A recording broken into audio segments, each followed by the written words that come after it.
Muy queridos amigos y hermanos, les envío un fraternal saludo con el deseo de que se encuentren bien y que estemos siempre asistidos por la gracia y por el amor de nuestro Señor. Vamos ahora a transmitir el mensaje del Evangelio, de la palabra del Señor en este día domingo, ya el 25º domingo del tiempo ordinario. El año va avanzando, pero lo importante es que el Señor Jesús quiere conformar la comunidad de discípulos, así como lo hizo con sus discípulos en aquel tiempo. Que el Señor sigue hablando a nuestro corazón y a nuestra iglesia para que nosotros nos convirtamos en auténticos discípulos. Hoy, en este tiempo, la iglesia se ha preocupado mucho para que los cristianos seamos verdaderos discípulos de Jesús y también misioneros de su evangelio.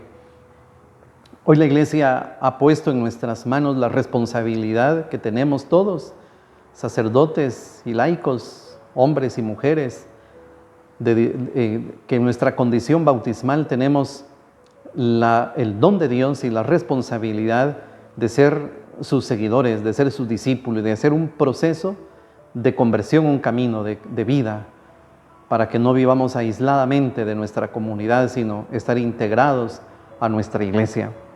Por eso hoy vamos a leer el Evangelio de San Marcos en el capítulo 9, versículo 30 al 37, que es el Evangelio de este domingo.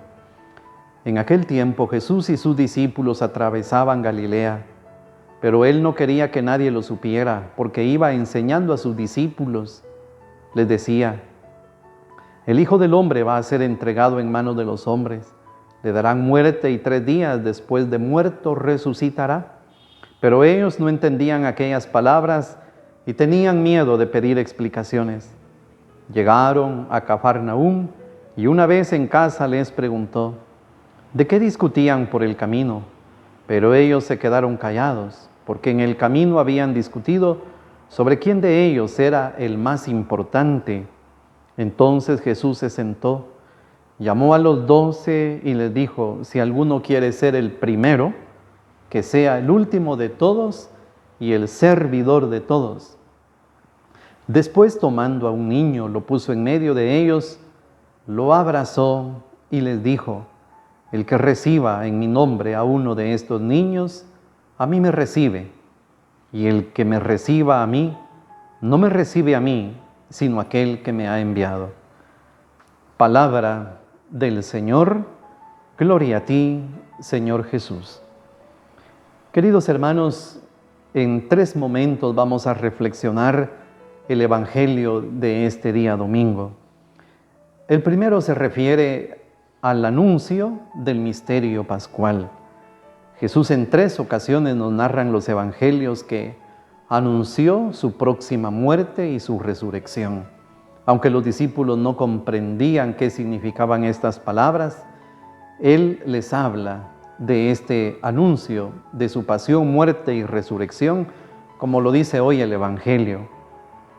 Jesús atravesaba por Galilea y llega y va con sus discípulos, enseñando a sus discípulos. Él está interesado en educar el corazón de sus discípulos, en enseñarles.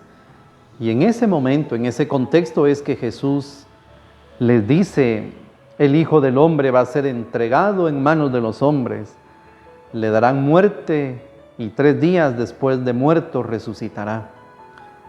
Podríamos subrayar aquí una palabra importante, y es que será entregado, que ahora podríamos nosotros comprender como que Jesús mismo entregó su vida, que Jesús mismo vio su vida como entrega, como donación, como servicio.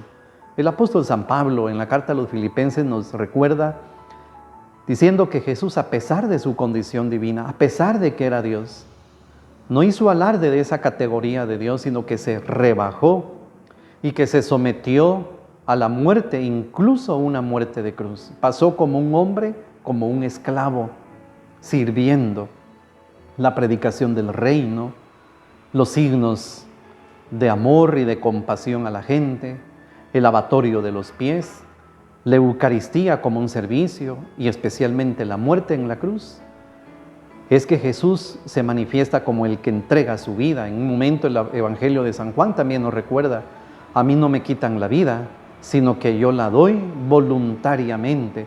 Es el signo de la entrega, del amor, de la donación de Jesús a la vida de la humanidad, a todos los hombres y mujeres.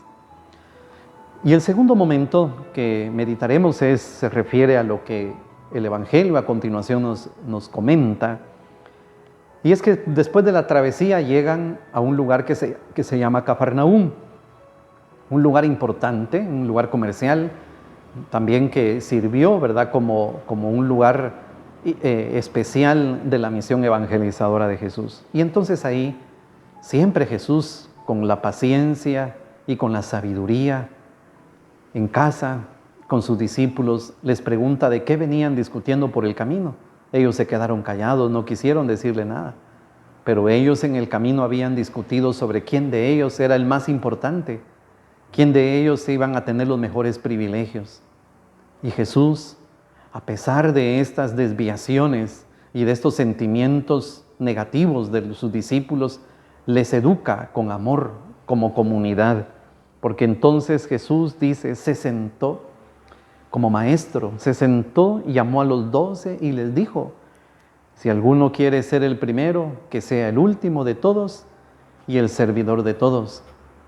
Jesús, mientras él hablaba de la entrega, del sacrificio de su vida, del derramamiento de su sangre, del despojo de su dignidad, de la entrega total de su vida, los discípulos pensaban en los privilegios, pensaban en los honores, en el orgullo, en lo que iban a ser importantes para los demás. Hermanos, esta es la comparación que podríamos ver. Cuando hay en nosotros sentimientos de orgullo, de vanidad, miremos a Cristo crucificado. Cuando hayan sentimientos de prepotencia, sentimientos de querer honores, veamos nosotros a Cristo crucificado que entregó su vida. Que en nuestra comunidad, que en nuestra iglesia no prevalezca el deseo de escalar, sino sobre todo el deseo de servir. Por eso muchos de nosotros tenemos algún ministerio dentro de la iglesia. Tenemos los ministros ordenados, que por la ordenación tenemos el encargo de una comunidad o de un trabajo especial en la iglesia.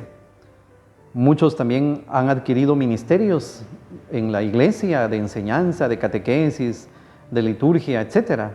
Y así por el estilo. Hay tantos servicios, tanto en la iglesia como en la sociedad, que tenemos que pensar que tienen que ser vistos como servicio. Ministerialidad quiere decir servicio, quiere decir entrega, quiere decir amor a los demás. Por eso qué importante es que nosotros veamos cada uno de nuestros actos como servicio a los demás. Aquellos que servimos en la iglesia como servicio a nuestros hermanos. Aquellos que sirven en una profesión como servicio a sus hermanos, especialmente a los más necesitados. Aquellos que aspiran a una profesión, verla como servicio. Aquellos que tienen un encargo público, también vistos como servicio y no como ganancia, como entrega, como preocupación por los más vulnerables y no con intereses personales y egoístas. Ese es el sentido de la cruz de Cristo, que se entrega amando hasta el extremo, sirviendo a los demás, y por eso se quedó en Eucaristía, que es el signo del servicio, de la humillación, de la entrega, para que nosotros tengamos también el sentido de nuestra vida vista siempre como servicio. Y el último momento se refiere a lo que Jesús realizó, que no solamente educó a sus discípulos, sino que lo hizo con un signo muy bonito. Y ese signo tan extraordinario, tan misericordioso y tan cercano de Jesús, es que después, tomando a un niño, seguramente habían niños ahí en ese momento, lo puso en medio de ellos. Jesús lo abrazó con ternura y les dijo esta enseñanza: el que reciba en mi nombre a uno de estos niños, a mí me recibe, y el que me reciba a mí, no me recibe a mí, sino aquel que me ha enviado. Los niños eran parte del grupo de la gente despreciada, de la gente que no era tomada en cuenta, del grupo de los pecadores, de los publicanos, de los enfermos, de los leprosos, de las mujeres y también los niños. Por eso Jesús, cuando pone el ejemplo del niño, pone el ejemplo que de dentro de la comunidad hay gente más vulnerable, hay gente más necesitada, hay gente más pobre a los que hay que servir. Hermanos, este tiempo que la Iglesia nos habla de sinodalidad, que nos habla de caminar juntos, pensemos que nuestro servicio tendrá que ser también a los más necesitados, a los más pobres, que fue el ejemplo por excelencia que Jesús nos puso hoy en el Evangelio. Y la bendición de Dios Todopoderoso, Padre, Hijo y Espíritu Santo, descienda sobre ustedes, les proteja y les acompañe siempre. Amén.